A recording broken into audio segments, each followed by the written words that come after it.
Hello and welcome to day 192 of Dungeon 23, the series where we make a room of a mega dungeon every day for a year. We're putting a room with a magical underwater fire right next to the immortal, regenerating, basically unkillable shark that needs to be defeated with a special sword. And I think that this fire will play an effect in making the sword work. I'm not sure quite yet, but I feel like it should. And really, the fire is just a little reference to SpongeBob. The one where they have a little campfire underwater, because it's funny. And not the one where they do the campfire song one. It was the one where the pirate guy sends them a letter, and it's all smudged up so they can't read it, and they throw it into a fire, and that's like the joke. So, yeah, that's basically it. Well, actually, it's not that. There actually is mechanics for the way this guy works. So, this magical campfire was specifically created to be lit underwater. It just behaves like a normal campfire. It could cook food, it produces heat and light. It's not a fake fire that we had previously because it had the continual flame, indefinite flame.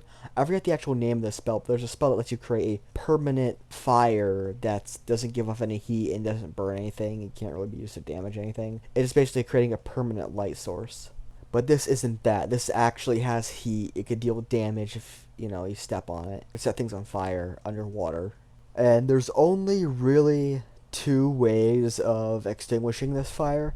The first one being to smother it with dirt, like burying it, covering up completely, and just like the way you normally would smother a fire. Throw a blanket over it, that kind of stuff. The second way is to cast Create Destroy Water on it. And if you don't know what Create Destroy Water does, what are you, some kind of idiot?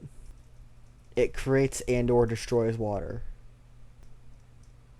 But jokes aside, it either creates like 10 gallons of water, or it just creates gentle rainfall in a 30-foot cube and then stops after a round and extinguishes open flames.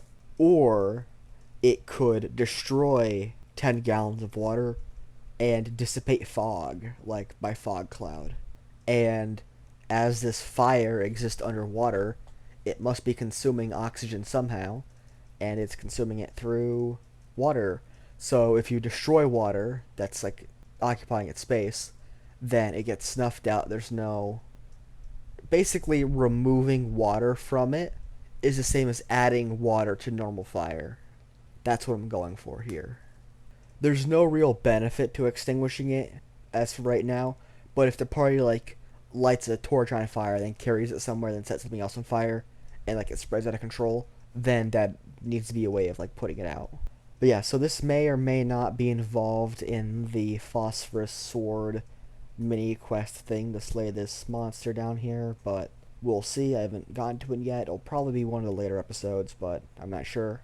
And if you want to find out, then you should consider liking the video, commenting down below, subscribing to the channel, all that stuff, so your chances of seeing this video series in your recommendations increases. Or maybe it doesn't. Apparently that's not how it works, but whatever.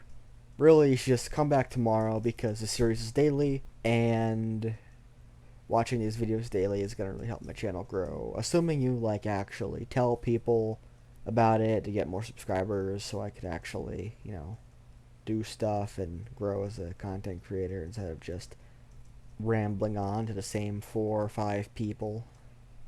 I can't imagine my viewership retention rate is really high. Probably the 5-10 second mark. If you've gotten this far, go into the comment section and type out Chariots. The word Chariots. Just type that down in the comment section if you got this far. So yeah, thanks for watching and or listening. I apologize for the poor quality. It's not going to improve.